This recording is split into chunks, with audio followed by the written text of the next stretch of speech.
single biggest argument against the SQ5 in this space, to my mind, is that the basic Q5 is just so dang good already. I can't stop thinking about that line from Seyth Miersma's first drive of the SQ5 earlier this year. Driving through Los Angeles in my Daytona Gray SQ5, there's nothing to complain about. It's powerful, rides well, has a super comfy interior, and has plenty of room for my friends and some new furniture for my apartment. But all of those same qualities are true of the normal Q5, a luxury crossover I really like. So if I'm not frequently blasting along back roads or digging deep into the wealth of power from this turbocharged engine, is there a strong enough incentive to go S? Pros. Turbo lover. Like the S4 and S5 with which it shares a platform, the SQ5 uses Audi's new turbocharged 3.0 liter V6, with 354 horsepower. That's the same output as the supercharged V6 that's been put out to pasture, but the turbo motor adds torque 369 pound-feet, compared to 347.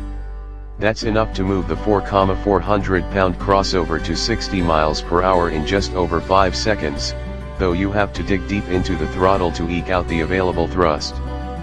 Paired with an 8-speed automatic transmission, the turbo engine is a peach. Could use a bit more initial bite, more on that later, but smooth in its delivery. Riding on air.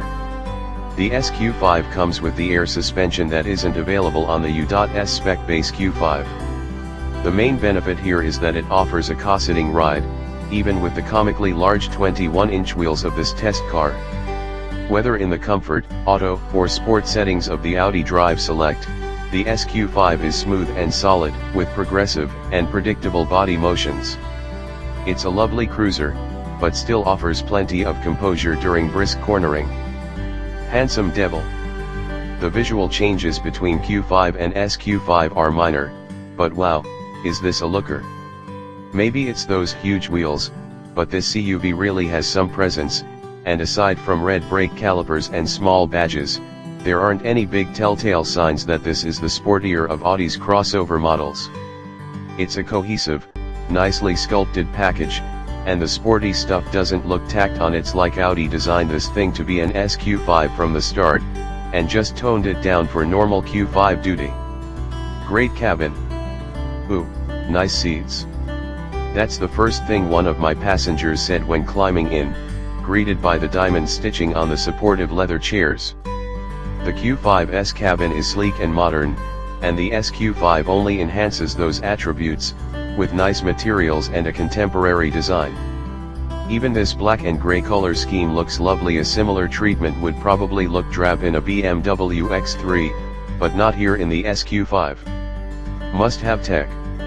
Until another automaker comes up with something better, I will continue to trumpet the greatness of Audi's virtual cockpit infotainment interface.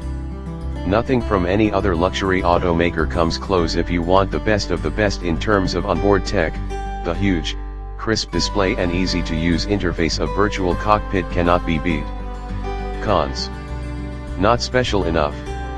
My only real issue with this car is that it feels less like a proper SQ5 and more like the Q5 with the big engine. Where's the sense of occasion? Where's that added prowess? Sure, there's a lot of power available here, but it lags on throttle tip-in again. You have to dig deep to really get that grunt.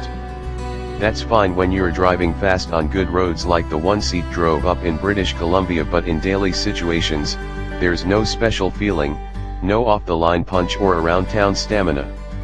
Likewise, the exhaust is barely noticeable. I don't want to have to beat on this thing to make its sportiness known. So is it worth it?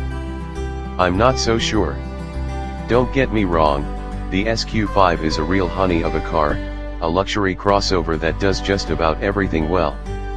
But the same can be said of the standard Q5, and unless you're planning to really drive the bejesus out of this thing on a regular basis, you'll likely be just as happy with a Q5 2.0T and an extra $15,000 in your bank account.